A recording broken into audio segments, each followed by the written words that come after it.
So hello, my name is Zafia LaPlante and I am a member of the Métis Nation of Ontario in Canada. When I experienced RealLives, walking through the experience was mind-blowing because it isn't just focusing on the things that are taking place in the world, but it actually acts as a pathway to create new ways of empathy, but also reconciliation between Indigenous peoples. Has this possibility to remove all of these contexts of privilege and just specifically focus on the people that are at play. And as an Indigenous woman living in Canada with this intersectional amount of privilege that I have to be in spaces like higher education, RealLives really allows me to not just look at all the different levels that I have experienced, but the way that life is able to change people, whether they are physically there seeing these spaces or they're able to experience it through another pathway. And I think in particular with Indigenous peoples across the world, there's so many realities that we see that are huge deals. For example, climate change. And we see that it's a big issue, but we are also so easy to turn a blind eye and run away from it.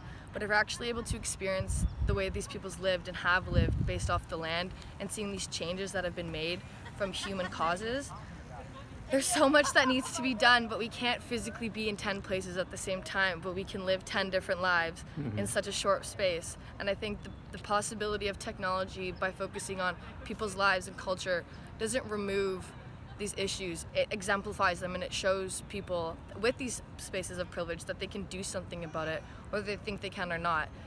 This seed is being planted in people's brains and minds to let them expand whatever they want and whatever change they want to create. It's not telling them do this, do that, do this, do that. It's just saying this is what's happening in the world. These are people's lives.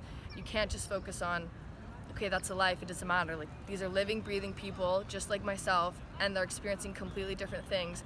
But just because they're experiencing different things doesn't mean that it's less or more important than what I'm experiencing. They're all experiences and they're all needed in this world. So if we actually want to make change, we have to be able to understand what people are living, even if we're not actually able to be with them physically right next to them. So this is just mind-blowing to know that there's an application and a pathway that actually allows people like myself to experience different lives that may or may not exist, but definitely these realities and these complexities do exist because it's the world that we live in and there's so many different people. But it's crazy to see that empathy building isn't just focusing on the physical contact that you have with someone and those conversations, but it can come in different ways.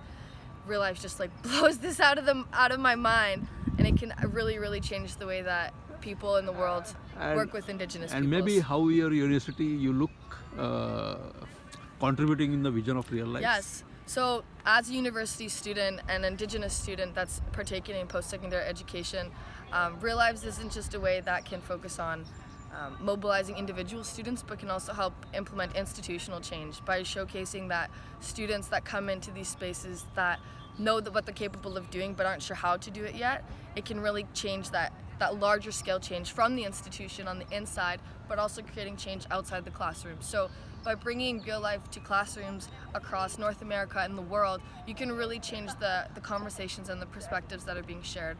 Because it's not just about me and my conversations, but the global conversations that are missing. So Amazing. thank you. Yeah.